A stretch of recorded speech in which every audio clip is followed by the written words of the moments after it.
Well, good morning, ladies and gentlemen, boys and girls. This is Harry Brailsford from SMB Nation out on beautiful, bucolic, bountiful Bainbridge Island as we head into the summer holiday season. And I'm with a fellow Bainbridge Islander that I'll introduce in a moment, and we'll talk a little bit about that. We'll talk about what it is to have a mobile lifestyle and live where you work and work where you live. So that's actually the upside to all this nonsense going on in the technology industry. Hey, a little bit of housekeeping and a few updates for you before I do introduce Grant Thompson. So the housekeeping, as always, is to use the chat feature to ask your questions. This is the weekly webinar, Thursday at 10 a.m. Pacific, so that lets us make sure we cover off on Europe in the early evening. And if they want to get up early in Asia, God bless you, but you can join us too. So that's kind of why we choose this time frame, is to span the world as best we can. With that said, join us next week for what will be the follow-up webinar from one of our community sponsors. We have a couple of things coming up. We have the fall conference coming up, so there's been a couple of questions about that, and I'll kind of hit that one head on. Is that we wanted to catch our breath and reflect a little bit on what the fall conference should be. It's a new format, it's a new focus, and I'm glad we kind of waited, to be very honest, because we wanted to, quite frankly, we wanted the topic to come to us.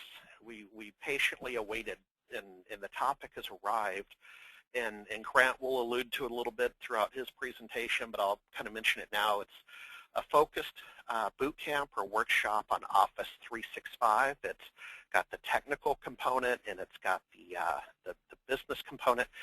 The technical component will have a wide-ranging audience, so won't just be the SMB segment, but it would be healthcare, education, government, and enterprise, and comprehensive at the Microsoft campus, September 26th through 28th.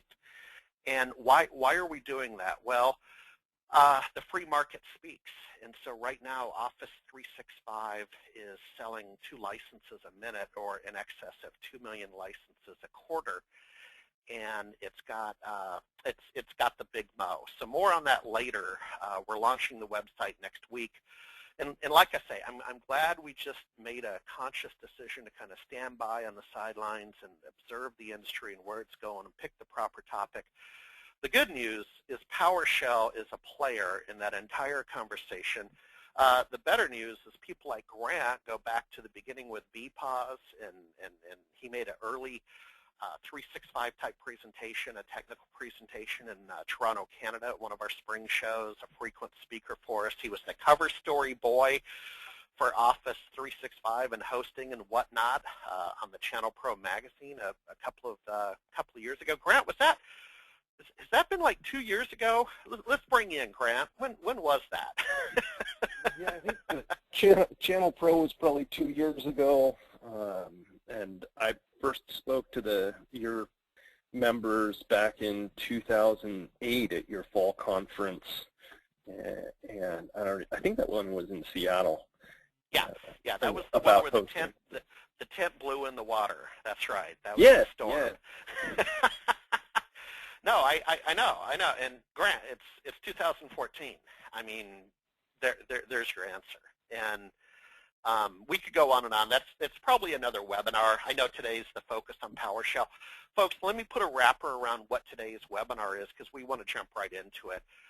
Today's webinar is essentially an extension of the 10-city tour we were doing. So D&H is the sponsor. We're going to hear from D&H at midpoint. What we were doing is we did 5 or 6 of the cities with the in-person PowerShell format. Carl Palachuk was part of that motion. Jenny was going around. And quite frankly, it became very apparent that it made sense to take this thing up to a webinar format and make it a series that was continuous and had a pathway so more people could participate. So that was our learning this spring. And you know, the carbohydrate muffins and those kind of things are now on you. So that's maybe one of the fundamental differences. Grant, with that said, I've done all the talking, sir. I believe, are you on bucolic Bainbridge Island today?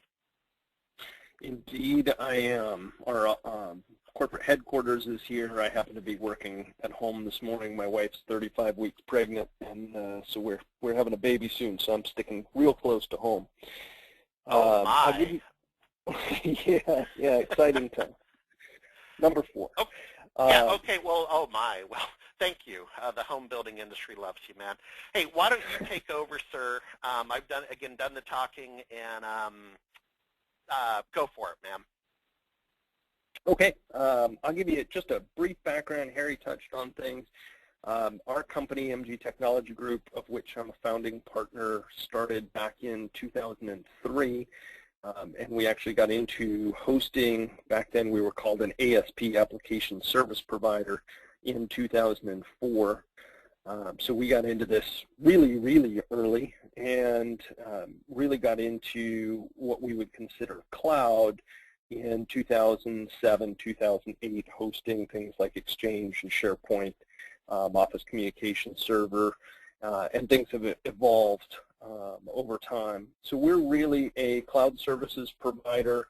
I'm a solutions architect. I help to design and build systems from hardware, not so much on the network side, but more on the virtualization side, as well as server software.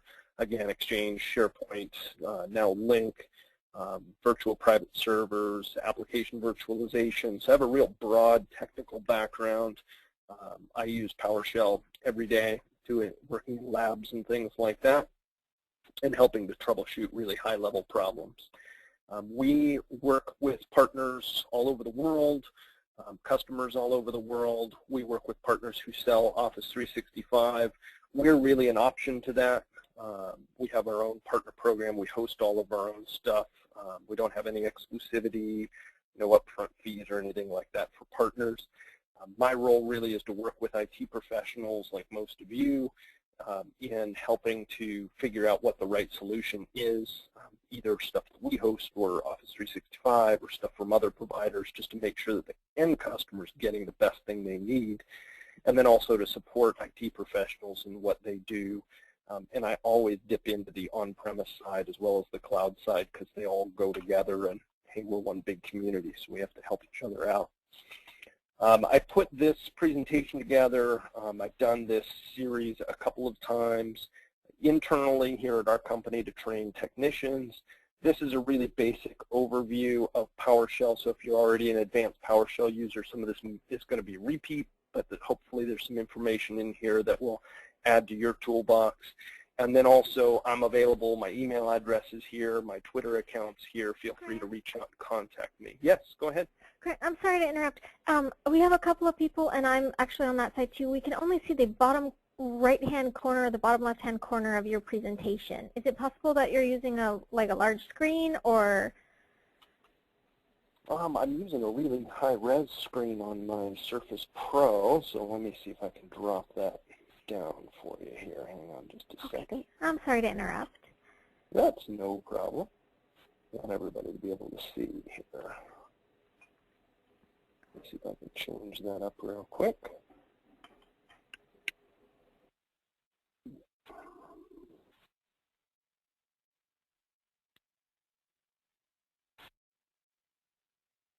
Let's try.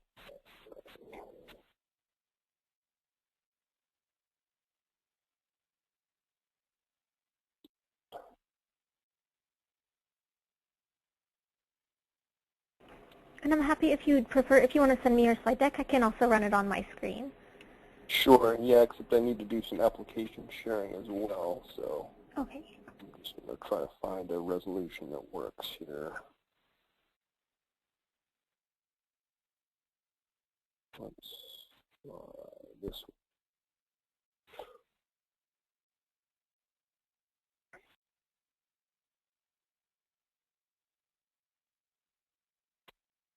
Is that any better? We're still getting cut off a little bit. Okay, so just a little lower.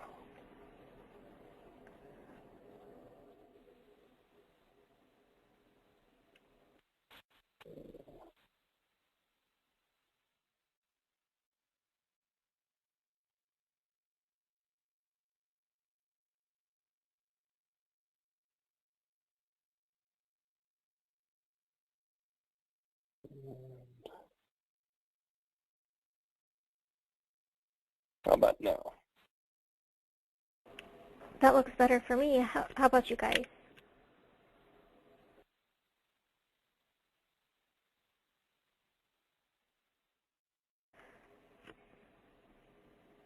Okay, that looks good. The only thing we might do is, yeah, just close that little GoToMeeting tab up there.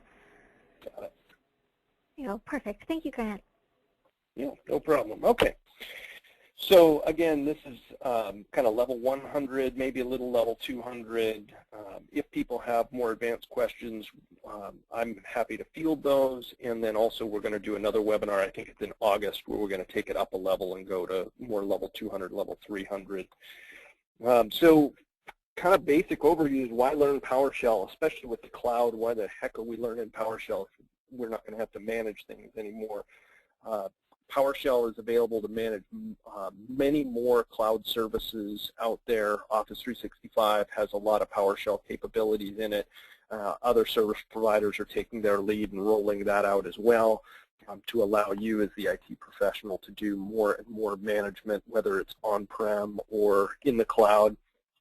And really, PowerShell automates repetitive tasks.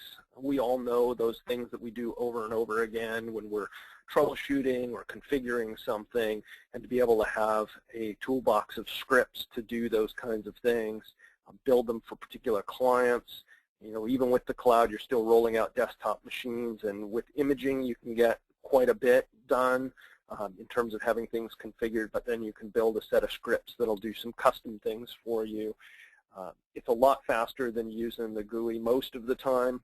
Initially, probably not. Like everything, there's a learning curve, so your temptation is going to be to jump right into the UI and do it the way you've done it before. I challenge you to take the time to write the script to do what you do, because next time it'll be 100 times faster, and then you don't have to do it again. And a lot of Microsoft's GUIs for their products also are now allowing you to view the PowerShell script, because they're really just a PowerShell front end for the most part anymore. And so if you're doing a task, a lot of times right towards the end there'll be a view script button, and even if you're going to finish it out in the GUI, you can copy the script, paste it into Notepad, look at it, see what it was doing, and then customize it or save it for next time, so you don't actually have to write the script. They'll do it for you. A lot more management is being done this way, and some things Microsoft is not putting in the GUI. They're leaving that only for PowerShell. So sometimes you'll be looking for something, and maybe you're on TechNet or on somebody's blog, and they say, you know, the only way to do this is PowerShell, and if you don't know what you're doing in PowerShell, then it's going to take you a lot longer. You're going to struggle with that. A lot of us are MCSEs. Or have other Microsoft certifications. They're adding in PowerShell questions into those exams now. Not so much, you know, how to write the script or knowing the exact syntax, because there's a lot of help, as you'll see, in PowerShell, but knowing which commands you might need to use in a particular scenario. So becoming familiar with those things is going to be important if you're going to keep up on your certifications. And then Microsoft is incorporating it into pretty much all of their products, so that you know, those tools are available to you, and they're common. It ties everything together from a management perspective. So basically, PowerShell is very simple. It's easy to use. It can be really complex and more difficult to write scripts, but it really depends on what you need to do. And when we get into some of the demos, you'll see there are some things that are just super simple, and then I'll show you some longer scripts that we've written here that do a lot more complex tasks. It's really designed to make your life easier, and it really does if you take the time to learn it. And it doesn't take that much time to learn, especially if you have any kind of programming background. You don't need a programming background, but if you have any kind of basic programming background, whatever language it may be, you know, the concept of variables or loops, those kinds of things. Those will help you, give you a leg up. If you don't have any of that, don't worry about it. You can figure it out. It's not, like I said, it's not all that difficult. What are some of the things we can do with PowerShell? Well, I started to write a list a long time ago, and the list really is endless. Pretty much anything you can think of that you do on a computer as far as a management task goes, you can do it in PowerShell, even if a PowerShell command doesn't exist to do exactly what you want.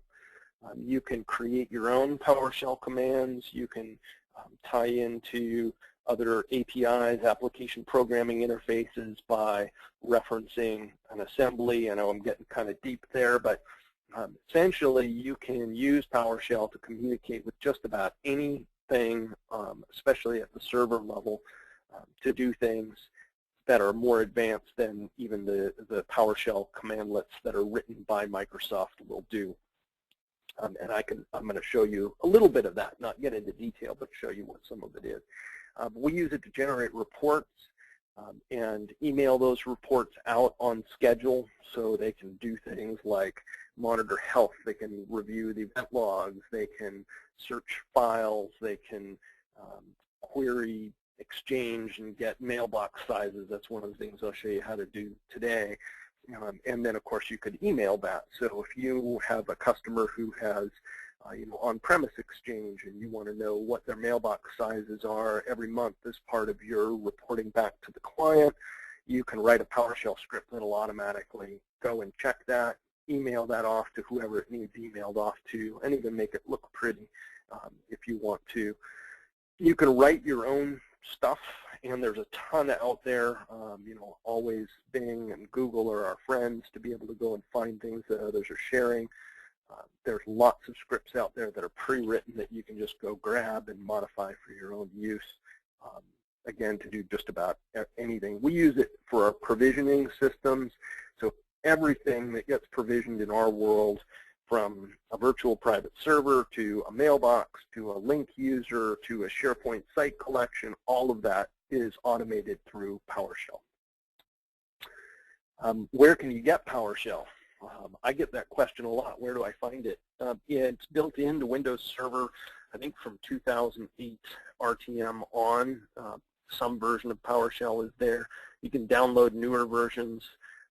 If you have PowerShell 1, for example, on a 2008 box, you can go download PowerShell 2 or PowerShell 3. For older operating systems, you can download some version. I'm not sure whether the newer versions are compatible. I don't work on older operating systems all that often, but I know you can run it on, like Windows Server 2003 will run at least PowerShell 1, and you can do some basic stuff with that, and also manage other things like Exchange and things like that. If you're on, I think, 07 and 2010, you can still manage those from 2003. And you can also install them, PowerShell modules or PowerShell command sets on your workstation using RSAT, remote server administration tools. When you install that on, say, a Windows 7 or a Windows 8 machine, you get PowerShell commandlets built in for the different things like Active Directory, Hyper-V. There is some difference when you go from Windows 7 to Windows 8 in terms of managing Hyper-V Server 2012, because they did a bunch of changes to PowerShell. But there really aren't ways around that, but there are ways to do some things depending on what you need to do. And if you have questions about something like that, send me an email and I can help you out there. So essentially, PowerShell is already there. If you run a Windows 7 or Windows 8, it's on your machine already. And a lot of people don't realize they can use it for things on client machines as well as on servers. But it's pretty much just pervasive and included in everything. I said I would include some resources. My favorite book on PowerShell is by Don Jones. You can go on Amazon. There is another author, and I always feel bad. I should add his name to the slide because it wasn't written solely by Don, but it's a fabulous PowerShell book. It's called Learn Windows PowerShell in a Month of Lunches.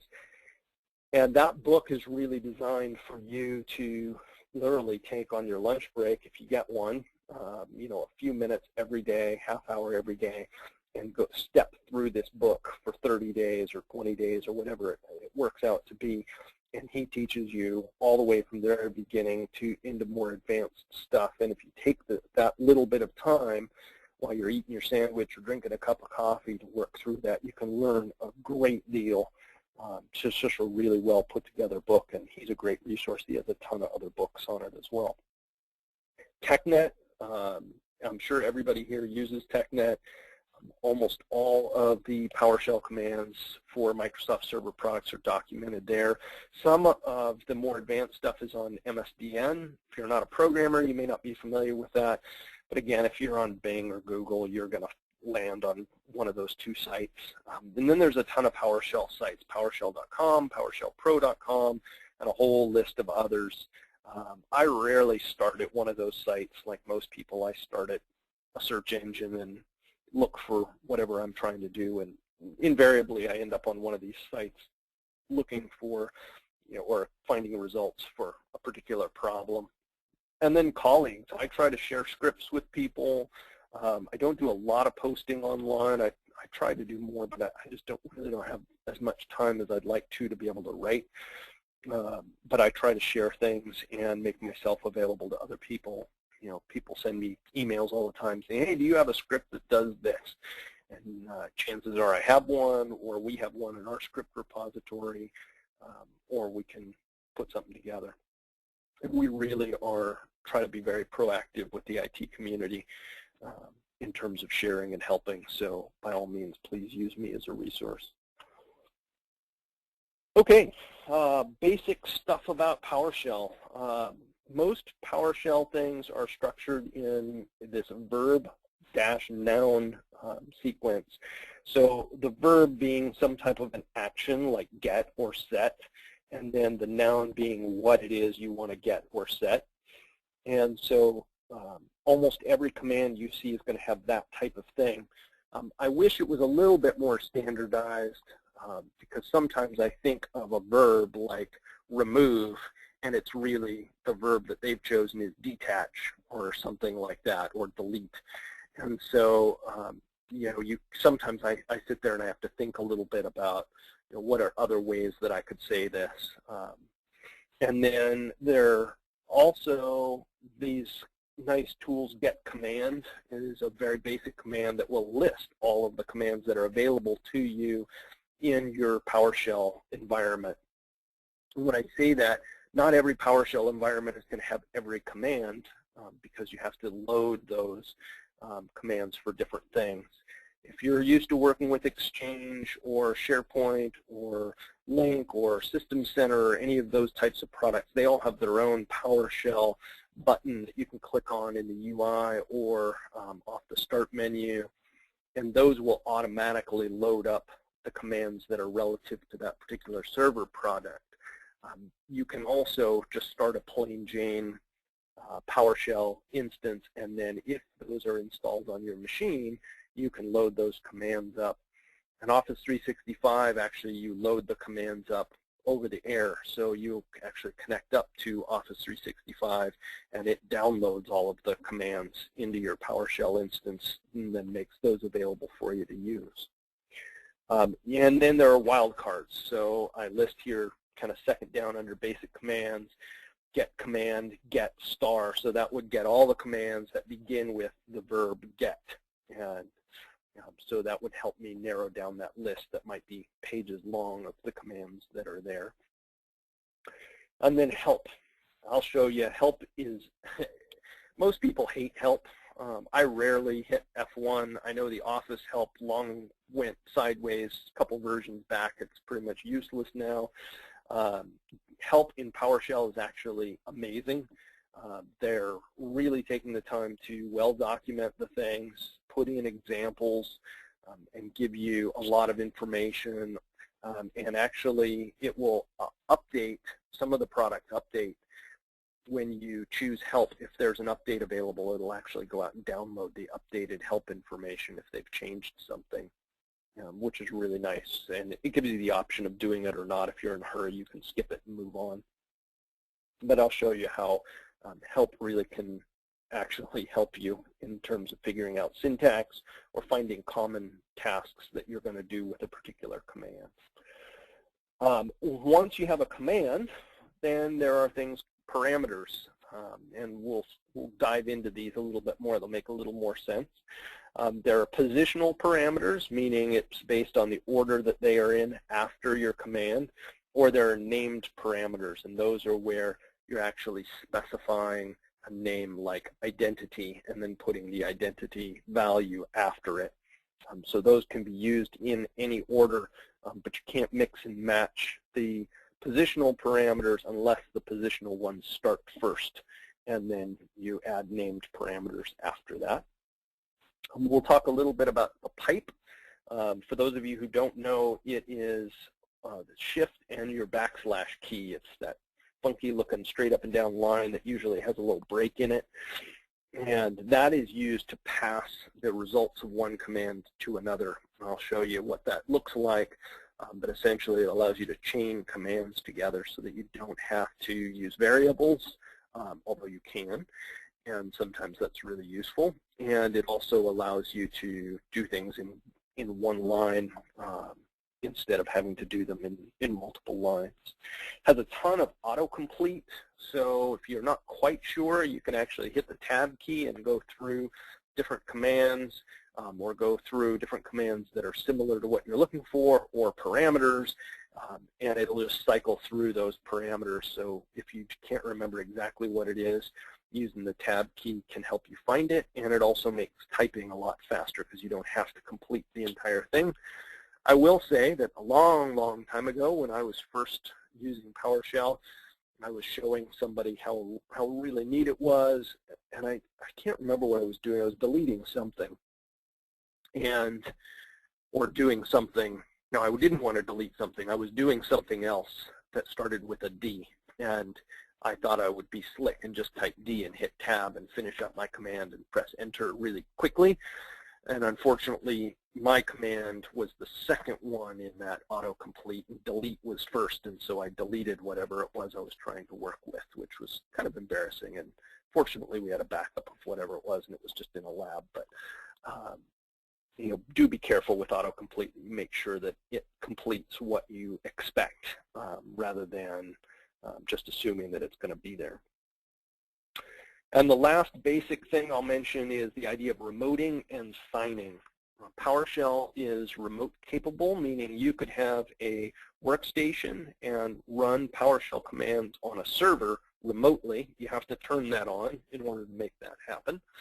And then there's also the concept of signing. You can actually sign a PowerShell script with a certificate, and that way that script is validated by that certificate. You can still open it and edit it, but if you change anything in it and save it, then it won't run unless you redo the certificate sign on it, so it knows if it's been tampered with. So that's a security measure that's really useful, and I'll show you there are ways you can turn that on or off, whether it's required that that be signed. A lot of times in management, you might turn it on, turn remoting on, and then make it mandatory that remote scripts be signed, but local scripts not. So if you're actually logged into the machine, you probably have the rights to do whatever you want to do, and hopefully you know what you're doing. So signing things with a certificate isn't necessary, but if you open a machine up to allow commands to be remoted or executed remotely, then you might want to make sure that they're signed before they get sent to the server. Hey, Grant, this is Harry. I think we're at midpoint, and so are you at a good point? Do you want to finish up a couple of things, and let me know when you're at a break point, and we'll then do another conversation real quick. Yeah, let me jump through these next two slides, and then that'd be a good place to switch gears, because I'm going to jump into actually doing some things in PowerShell. Okay. And instead of talking. Absolutely. So the next thing I'll talk about is where. Where is a way to filter your results. I mentioned using the pipe, and again, I'm going to show you this stuff. So if it's not sinking in, it'll make a lot more sense when we're actually in PowerShell and looking at it. But using the pipe, we're going to send the results from something onto this where function, and that allows us to filter things based on attributes of them. So in this example, the bullet point is I'm going to get things out of the event log, out of the system event log. I'm going to get the newest 100 events, and then I'm going to filter where the event ID equals 1. So hopefully that syntax kind of makes sense, even though you may not understand all the little bits and pieces, but very powerful to be able to filter those things down really quickly and easily. And then again, the pipe where we're passing objects, we're passing results from one command to the next. So this last line here gets the first, the newest 100 events out of the system log, then it filters them down for just event ID 1, and then it passes it on to the sort command so that I'm going to see those objects in descending order. So it makes my output really easy. And then lastly, I'm going to talk about commandlets. This is the term for a script that's pre-built either by Microsoft or by you or somebody you have acquired the script from. You can write them in Notepad, or PowerShell has its own development environment. You save them with a .ps1 extension. Try to avoid spaces in file names. It just makes it easier when you're going to execute them. But you can have these functions pre-built, and so you can run the PS1 file, the PowerShell file, and it'll load that function up into your PowerShell environment, and then you can call that function. I'll show you an example of what that looks like. And to execute, you type a dot, a backslash, and then whatever the file name is. And I'll show you how that works as well and why that is. And when you save your PowerShell scripts, try to save them in some central place, or if you're saving them on a particular machine, save them in the same place. Depending on what you do, that might be in your user folder, it might be in a Windows folder, or something off the root of the drive. But if you're consistent with that, then you always know when you log into a machine, this is where my scripts are. You know, you can have subfolders or organize them however you want, but if you're consistent with that, that's great. And I highly recommend that you, if you work for a company, your company creates a repository somewhere where everybody puts their PowerShell scripts so that people can go and look at that repository and you can reuse that knowledge and have that. So I'm going to let Harry take a break here and do what he needs to do, and then we can jump into actually looking at some PowerShell. Okay, cool. So, folks, again, you're on the weekly webinar with Grant Thompson. I'm Harry Brelsford. For those of you that joined late, let's do a little housekeeping. And Heather, if you could key up the presentation over on your side while I kind of revisit a couple of topics. So, folks, this is the manifestation of our 10-city PowerShell tour that we had on the schedule. We did several of the cities and quickly learned that we can fly further, faster, better to a bigger audience, and more importantly, put the curriculum in order by cutting over to a webinar series. And so that's exactly what we've done. And what that looks like is, you know, that from the comfort of your own office or home, you can get up to speed on PowerShell, certainly one of the hot topics. A chance for our sponsors to raise their hand and have some visibility and a conversation with you. That's the D&H message that we're going to watch in just a second. Other housekeeping items, we have the fall conference September 26th through 28th at Microsoft Redmond. New direction, Office 365 Nation. So we're kind of going with a hot hand, and that exactly includes today's topic with PowerShell. So there's a lot of integrations surrounding that, and you'll be hearing more about that coming up. And I think that's kind of the big big thing on the SMB Nation side. Heather, are you there? Have you got the message teed up for you to present from? Yeah, I do. Okay, well, great. Then Go. yeah, go for it, Heather. Okay, thanks, Harry.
Okay, there we go. So thank you very much, folks. Hope you had a chance to take a view at that while you took another sip of your coffee. D&H is a sponsor of the PowerShell series.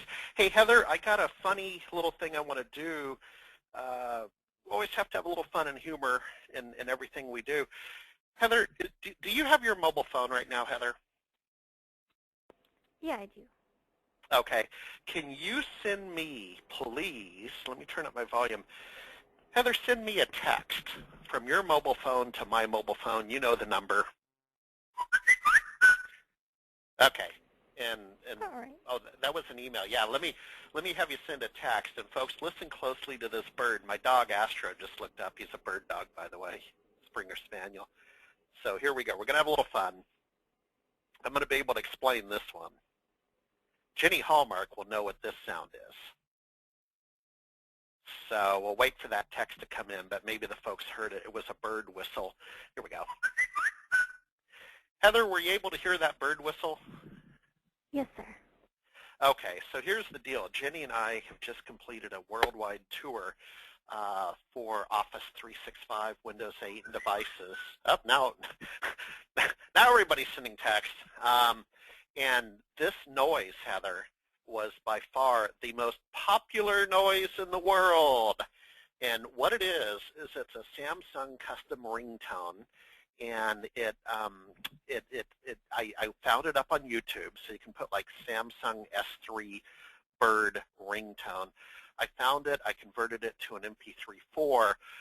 I went through the customization for the ringtone on the Windows phone, made it my own ringtone because it is Samsung specific, and so now Heather, I now have the most popular noise in the world as my ringtone, and I'm telling you, it's pretty funny. As Jenny and I were, in particular, this one trip, Cape Town back up to Johannesburg as part of our tour,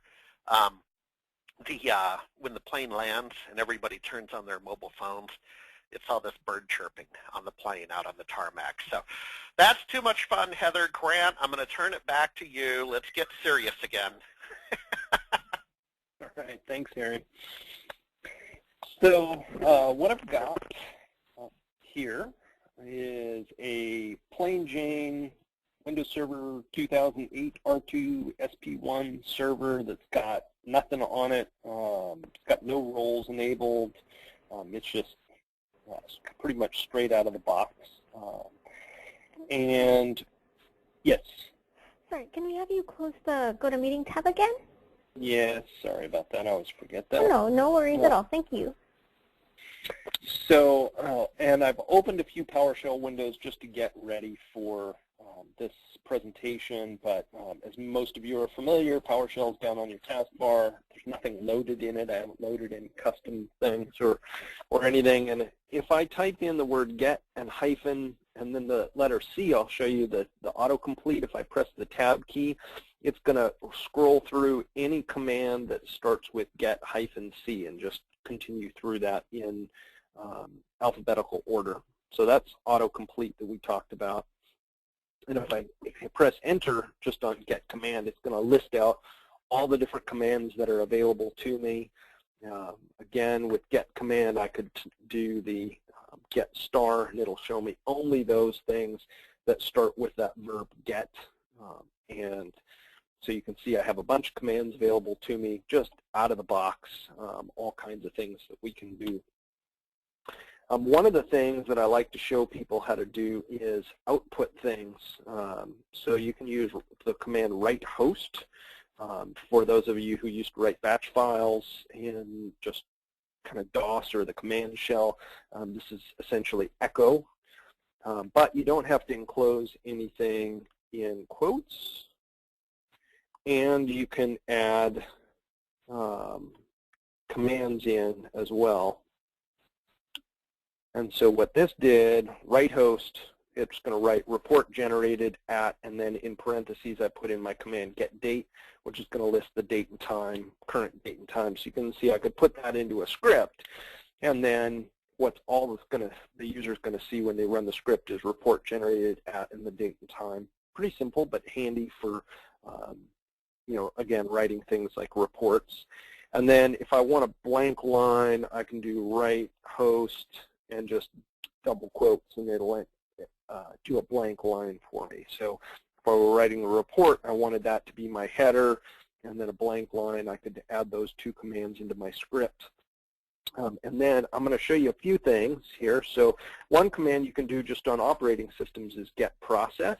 And if I press enter, it's going to list all the processes that happen to be running on this particular machine with a few different statistics for them, number of handles, CPU cycles, those kinds of things. And that's not particularly useful, or maybe it is, but instead of looking through all of those, I can pass that information to the where clause. So this is where the pipe comes in. That's, again, shift and backslash if it's hard to see. And so I'm going to get process, which is going to return the results that we just saw. And then I'm going to add the keyword where. And it's actually a shortcut for where object. Sometimes people use the full syntax. So if you see where hyphen object, it's the same as just typing the word where. And then I'm going to use curly braces, which is shift and the square bracket key. And to reference the information that you're passing into it, we use $_ underscore. And that's basically saying whatever I'm getting, that's what I'm going to use in my where clause. The only thing that's kind of a bummer, although I understand technically why it's there, is I can't get the properties by using the tab key. And I'll show you how you can do that. But in the where clause, I can't type a dot and then tab through the properties of one of those processes as I could if it were in a variable. So I have to actually know what I'm looking for. Sometimes I will run things like get process, and then, like for example, if I wanted to use process name, I could just click on it, drag over it, and press enter to copy it, and then I can right click and that'll paste that in. That way I know that I'm using the correct correct name of the particular property that I want to filter on.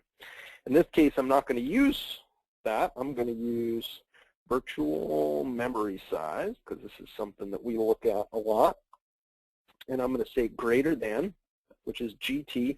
Again, on the websites that I listed, you can find all of the comparative operators, greater than, less than, equal to, not equal to, like. They're all kind of taken on a verbal versus using things like symbols like that. So you have to learn those, but they're easy. Greater than is GT, less than is LT, equal is EQ. So pretty easy to do that. And then I'm going to put in a value at the end. So I want to look at all the processes where the virtual memory size is greater than whatever this really big number is.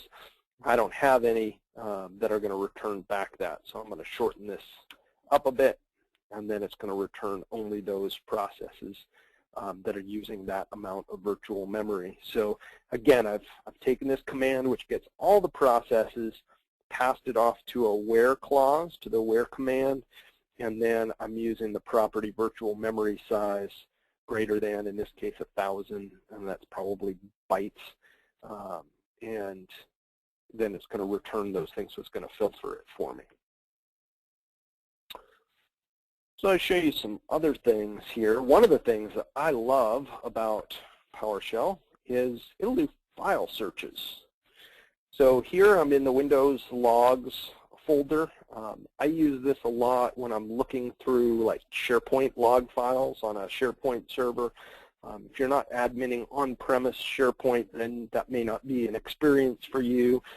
But anything that generates a bunch of text log files, maybe rolling them over every half an hour, or even day, and you want to find some particular information in it, so you have to sift through all of those log files trying to find things, or try to use something that's a little bit clunky to get through. PowerShell actually has some great search capabilities. So here is a particular command, and I'm just going to leave that up here. So basically, you have the directory command. There's also a command get child. Directory doesn't work exactly the same way as it does in a regular command prompt. Some of the options are missing from it, but I use it in this case. I'm looking for all of the log files. So if I just run that by itself, it's going to return 1. I could have 100 in here. It doesn't really matter. And then I'm going to pass that, again, using the pipe to select and string. So select string command, again, using that verb noun. So I want to select a string, and it's going to select a string within the file that I have gotten using the dir command, the directory command. And then I'm going to give it a pattern. So one of the properties for, or parameters rather, for select string is pattern. So I'm going to show you before we do that. If I do get help, let's say I don't know what they are, I can do get help select string, and it's going to give me a nice list that's going to say what this command does. It finds text in strings and files. It's going to give me the syntax here, which is going to show me all of the different parameters that I can use and their name and what the expected value is. So if I were looking for just a particular file, I could do it without the dir command and put in a path direct to that file. I have all these different properties that I can use. And then it gives me a nice description of what it is. It gives me a link to more information. It tells me about related commands. So very useful in terms of help. But I'd like to see a little more. So you'll notice at the bottom, it tells you there are actually 3 parameters that help can use. One is examples, one is detailed, and one is full. And I'll just run with full so you can see it all. It'll give me a much more detailed, you can see how much longer that was, much more detailed help. And here, instead of just telling me the syntax now, it'll actually tell me each of the parameters, what's expected, whether it's required to execute the command, whether it's positional or named, if it has a default value, has all of this information, and usually text also around what that particular parameter means and how to use it. And then down towards the bottom, and you could get these by just using the parameter examples if you just wanted to see the examples. It has, in this case, I think 7 or 8 different examples. Well, it's even got more. It's got 9 different examples of how to use that select string command. And they are truly useful examples. They really tell you a lot, and they give you descriptions usually of what those examples are. So what is it actually doing? What's the result? So you can learn a ton just from looking at help here. I'm going to go back here and back to our example. So if I use the directory command, I can find a particular file or a set of files. And then if I pass that on to select string and put in a pattern, and then I give it this text string. So obviously I know that this text string is going to exist in this log file for the demo. But if you were looking for something, it could be anything. You can go ahead and run that, and it will return information about the file, and it'll return information about a little snippet of the line where that, or the line itself rather, where that string occurs inside the file. So if I were looking through a log file, looking for a particular error message or something of that nature, it would be really easy to find using this particular search. I know some of our techs use it to search antivirus logs and things like that, looking for a particular message that might have been blocked by something, and they can find that in short order. I'm also going to show you real quickly how variables work. So this isn't necessarily useful to me. Maybe I just want to know the number of times that this occurred in that particular set of files. So I could assign it to a variable. Variables in PowerShell are really nice because you essentially declare the variable without saying what it is. You don't have to say it's a string or a number, and it will pick up whatever you put into it. It'll sort of morph itself into that type of object. So if there are any programmers out there, it makes life much easier. So I'm going to just give a name to it. Let's call this OS's. And then actually, I'm just going to use the up arrow to bring my command back and do OS's equals. So that's how I assign a parameter. I'm assigning the parameter $OSS equal to whatever the results are for my command. When I press enter, I don't see anything because it stuffed the output into that variable. If I type in OSS's, and I can again use autocomplete, I can type in $OS and hit tab, and it'll complete it for me. If I press enter, I'm going to get the exact output. And I mentioned earlier, if you remember, we were talking about the where clause and how you don't get to see the properties by tabbing through. On a variable, you do because it knows what they are. So if I do OSS's and type a dot, I can tab now through all the different properties of that particular variable. So you'll notice one of these is count, and that'll tell me the number of lines, in this case, that are in that particular object. So if I wanted to know the number of times that that particular string, OS version equals 6.1, exists in all the log files in that particular folder, I could run this command and then do oss.count, and it's going to tell me it occurs 4 times. So it would be really easy for me to figure out how many times it occurs. And there, again, could be 1,000 different files in that directory, and it would go and search them all, and it does it really quickly and efficiently. So I want to show you a little bit more complex things that you can do. Let me see if I can open up a script here. That we probably won't have time to go through this entire thing, but I'm going to show you in Notepad. You can use this in lots of, it'll actually open. If not, we'll just run it. Oh, there we go. So this is a really simple script that enables remote desktop on a server. And one of the things that's interesting to note here is even though I'm using PowerShell, I'm actually using Windows Management Interface. A lot of people think that PowerShell is replacing that. It's not really replacing it. It's making it easier to use. And so I'm going to enable terminal services and then also open up the firewall on the machine so I can do that in a script. And then I'm going to actually install the remote desktop services or terminal services role. And then here you can see the signature block. This is a signed script. So here is the signature block when you sign a script, which is done using another PowerShell command. It will add this at the bottom of your code, and then when you try to execute it, it will verify that. So I have that script all set here, and one of the things that I'll need to do is allow the execution of that. So let's do,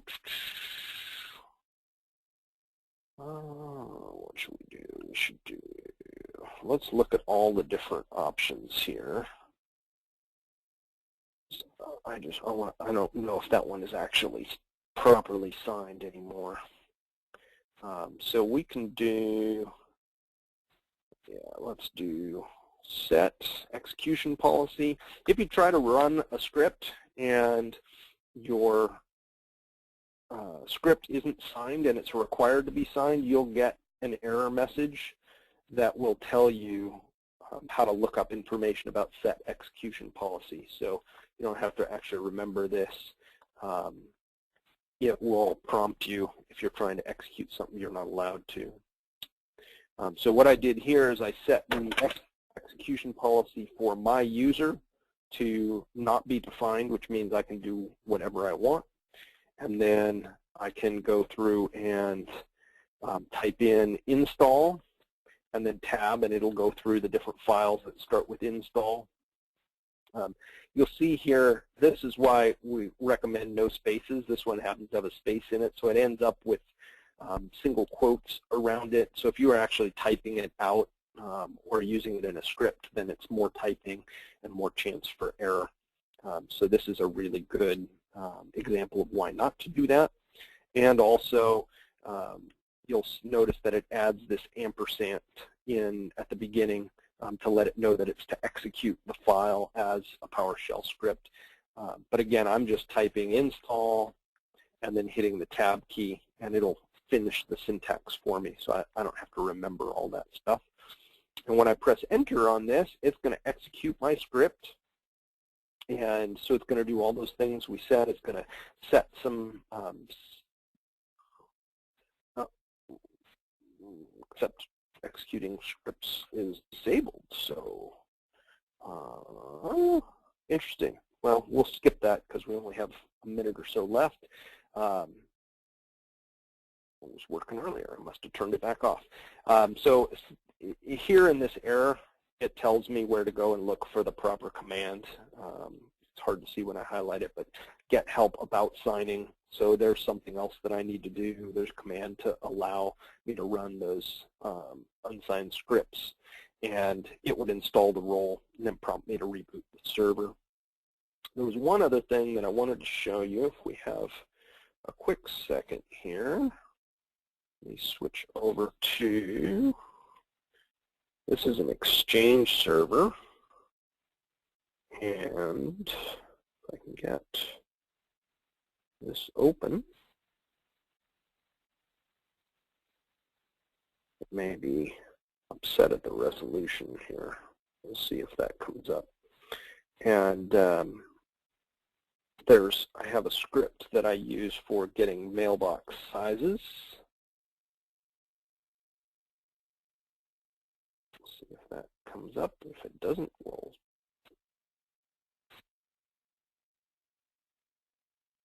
oh, I see. It's because I changed my resolution. It's hiding at the top of the screen. There we go.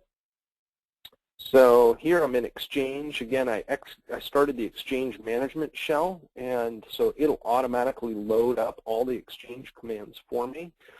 And then I have this long command here, which gets a mailbox, passes that on to the where clause, and looks for a particular OU in Active Directory. And then it's going to get mailbox statistics, sort them by the total item size in descending order. Then it's going to format some things for me to make my output look pretty. And so I can press enter on that, and it should go and tell me the mailbox sizes for all these different, for all the different mailboxes inside that particular OU.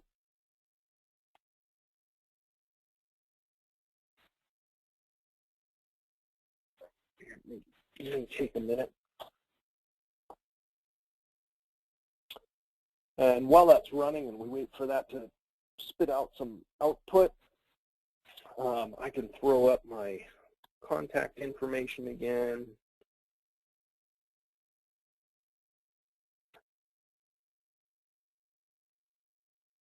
Throw that up there and slide that over to the right. So again, if anybody has additional questions, I wish we had a little more time, but we're pretty much out of time. Feel free to email me. We're doing another webinar. I think it's in August, but look for that. It's level 200, level 300. We'll dig into some of the more complex PowerShell things. And, you know, happy to talk to anybody if they're looking for another option for clients to Office 365, you know, hosted Exchange, SharePoint, Link, private servers. We also host the Dynamics ERP and CRM systems. So we do a lot more that goes beyond that scope, and we don't have any exclusivity, no partner fees or anything like that. So if anybody's interested in that, give me a call, or I guess my phone number's not on here, but 800 numbers on our website, and you can send me an email, follow me on Twitter, or send me a Twitter message, and happy to help you with any of your PowerShell needs or anything else, other cloud questions or technical questions.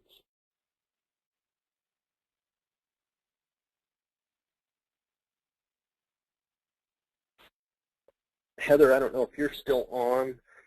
I'm happy to stick around and field some questions through the GoToWebinar.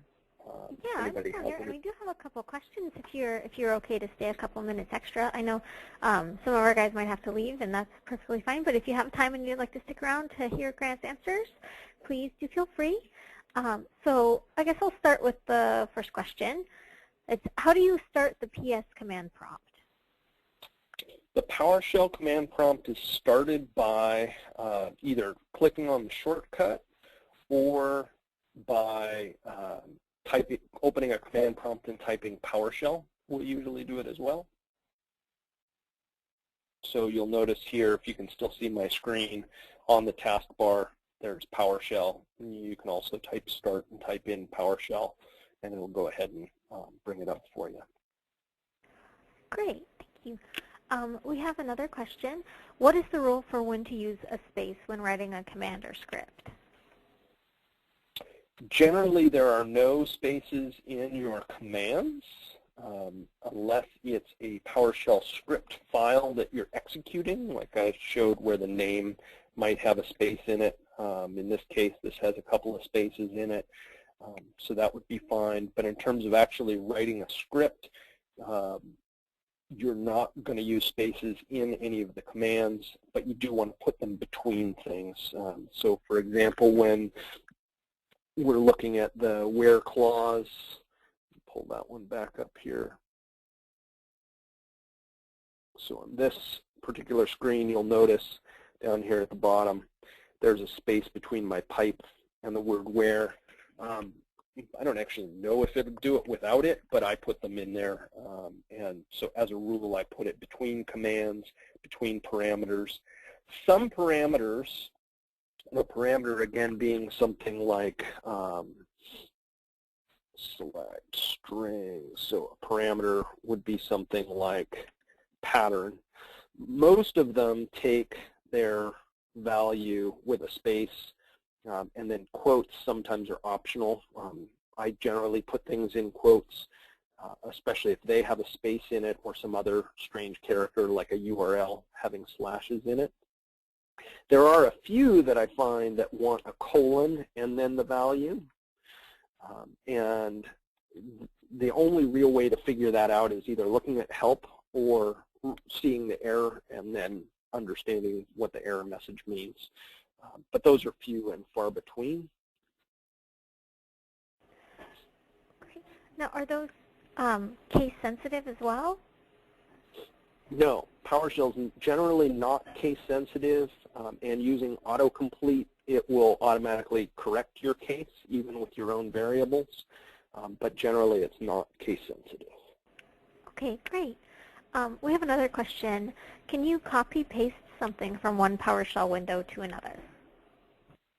You can copy-paste text. You can't copy-paste objects. So in other words, if I go to my window, it's here where I have my object OSSs that I created, operating systems. It's not available to me in any of my other PowerShell windows. It just doesn't exist. And if obviously there's no way for me to copy and paste it, but I could certainly copy and paste a command like this. I could click and drag over, press enter to copy, and then right click and paste that command out here and have access to the text. Okay, great. And then I see one last question. Hold on one second.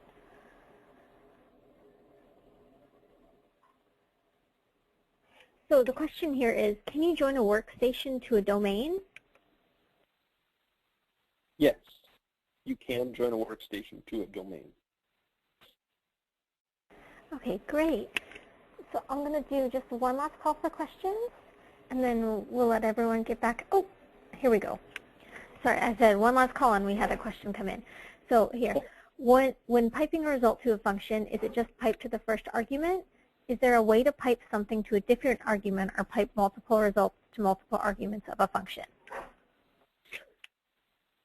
No, not really. It's defined by the function or command that you are piping to, what it's going to do with what you send over.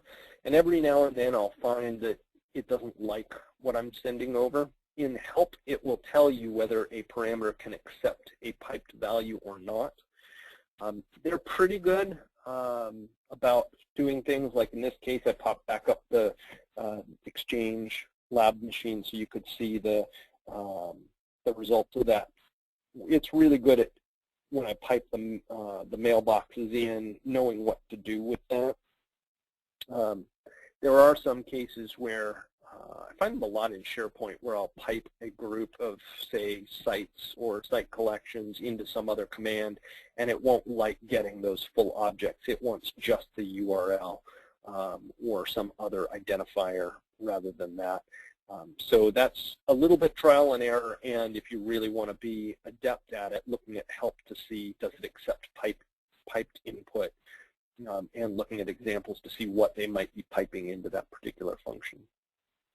Okay, great, thank you. I just have one last question. Is there a limit on how many pipes one can have? No, I suppose technically it's probably limited by resources on the computer, but in this day and age, I've never run into one where I've written something so long. Though typically if you're writing something that is doing a lot of piping, you're probably really looking at writing a script where you have multiple commands going on and maybe storing some things in some variables. But there's really no reason not to do it that I'm aware of. And as far as I know of, there's no limit. Okay, great. Thanks, Grant.